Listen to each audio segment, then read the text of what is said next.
Suatu ketika, orang-orang musyrikin Quraisy menanyakan kepada Nabi SAW tentang posisi Nabi yang melakukan kegiatan seperti yang biasa dilakukan oleh manusia biasa. Mereka berkata, "Muhammad, kalau engkau benar-benar utusan Allah, kenapa masih suka ke pasar? Masih suka makan dan minum? Masih suka menikah? Masih suka punya anak? Mengapa engkau tidak ditemani oleh malaikat untuk membantu engkau menakut-nakuti kami? Kalau memang begitu, itu sama antara kami dan engkau, tidak ada bedanya." Kemudian mereka berkata lagi kepada Nabi SAW, "Muhammad, bagaimana engkau bisa menyuruh kami untuk percaya bahwa engkau adalah utusan Allah, sedangkan keadaan engkau tidak berbeda dengan kami? Jika engkau benar-benar utusan Allah, kenapa engkau begitu melarat, papa dan sengsara? Mengapa engkau tidak diberi sebuah bangunan besar dari emas dan perak, kebun-kebun yang hasilnya cukup untuk kehidupan sehari-harimu? Coba tunjukkan kepada kami tentang kelebihan engkau dan posisi engkau di hadapan Tuhanmu, jika engkau benar-benar seorang utusan." Terhadap permintaan mereka, Nabi SAW hanya menjawab seperti beliau menjawab kata-kata mereka sebelumnya. Allah Subhanahu wa Ta'ala menurunkan wahyu kepada beliau, dan mereka berkata, "Mengapa Rasul ini memakan makanan dan berjalan di pasar-pasar?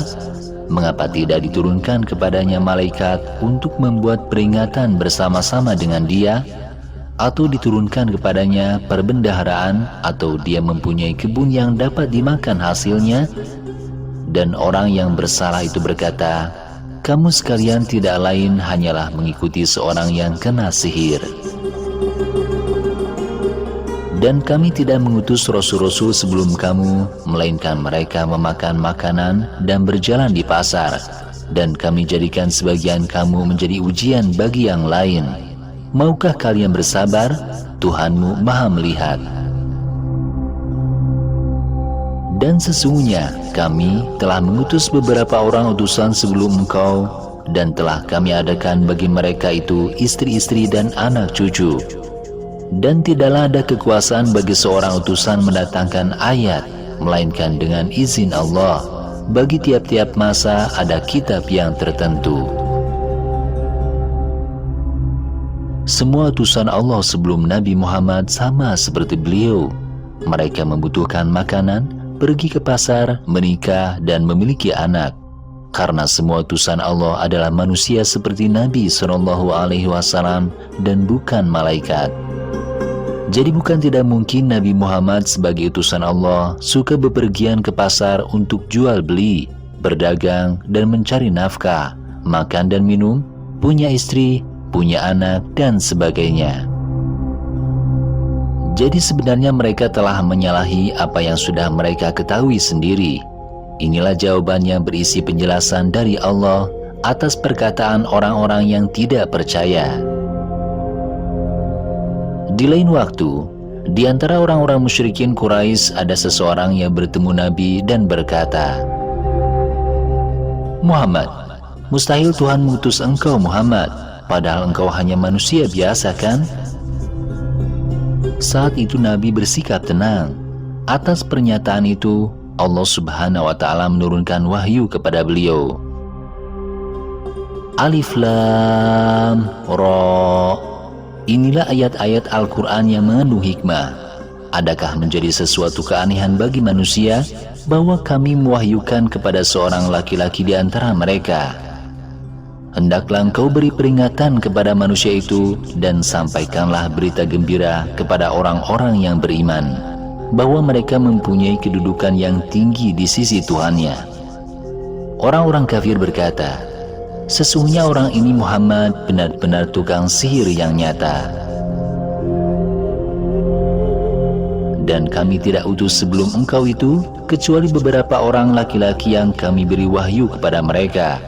Sebab itu, bertanyalah kepada orang yang mempunyai pengetahuan kalau kamu tidak mengetahui keterangan-keterangan, mujizat dan kitab-kitab. dan kami turunkan kepada engkau Al-Quran, supaya engkau menjelaskan kepada manusia apa yang telah diturunkan kepada mereka, supaya mereka memikirkannya. Sejak zaman dahulu, sebelum Nabi Muhammad SAW diutus, semua utusan Allah adalah orang biasa. Apakah mereka heran dan merasa aneh dengan diutusnya seorang laki-laki bernama Muhammad SAW ke mereka?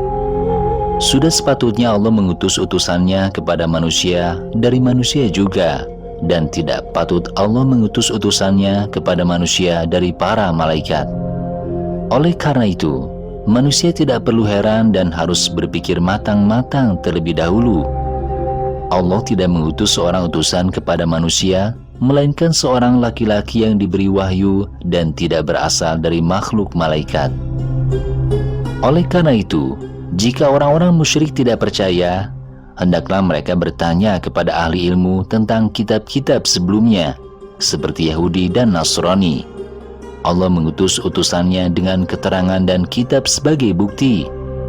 Keterangan yang dibawa oleh Nabi Muhammad SAW adalah wahyu Al-Quran yang diturunkan untuk peringatan dan pengajaran bagi umat manusia.